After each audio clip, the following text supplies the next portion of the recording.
Hello, जय मसीह, praise the Lord. आज में हम लोग उत्पत्ति का 30 1 से लेके 43 तक हम लोग देखेंगे। हम लोग यहाँ पे मिलेंगे कि याकूब का बच्चा लोग का बारे में हम लोग मिलेंगे। हम लोग यहाँ देख के जाने से हम लोग उसका पहला बीवी लिया, उसका द्वारा 6 बेटा पैदा हुआ और 1 बेटी पैदा हुआ, और दूसरा बीवी राचेल माँ नहीं बन सकता था।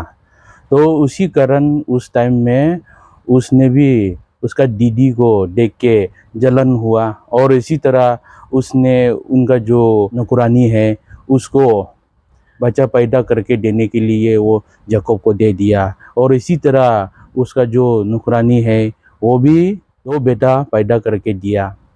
और ये सब कुछ देख के फिर जो लिया जो है उसने भी, मैं तो अभी बच्चा भी पैदा नहीं कर सकता हूँ बोल के मैं भी मेरा जो नौकरानी है उसको मेरा पति को देगा बोल के उसने भी उसका नौकरानी को उसका पति याकूब को दिया, और वो भी 2 बेटा पैदा करके याकूब को दिया।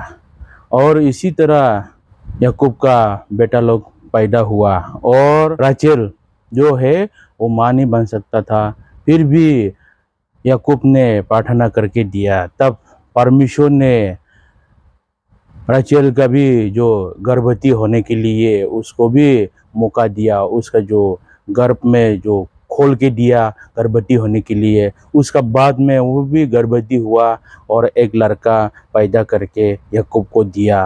और याकूब जब लाबान का घर में था तो लाबान का घर में बहुत उन्नति हो रहा था, बहुत सफलता हो रहा था। तो एक दिन ऐसा हुआ कि याकूब ने लाबान का घर से चला जाएगा बोल के उसने बोला।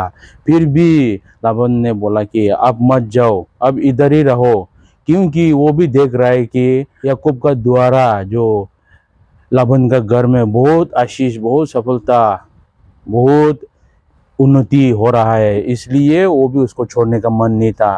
फिर भी उस टाइम में याकूब ने भी लाबान को बोला कि ऐसा होने से एक शर्त में हम आपका साथ में और बैठेगा बोला। और उसने बोला कि आपका जितना भी भेड़ बकरी जितना भी है उसमें जो काला वाला है और जो चीते वाले है वो सब कुछ हमको देना पड़ेगा, और इसी तरह वो जो मेरा मजदूरी का इनाम होगा वो सब कुछ मेरा हमको देना पड़ेगा बोल के उसने लाबान को बोला। तो लाबान भी ठीक है बोल के वो राजी हो गया। और ये सब कुछ होने के बाद याकूब को परमेश्वर ने बहुत आशीष किया, और इसी तरह वो याकूब बहुत सफलता हुआ, बहुत उन्नति हुआ, और उसका जीवन में बहुत आगे बढ़ गया, वो बहुत अमीर हो गया।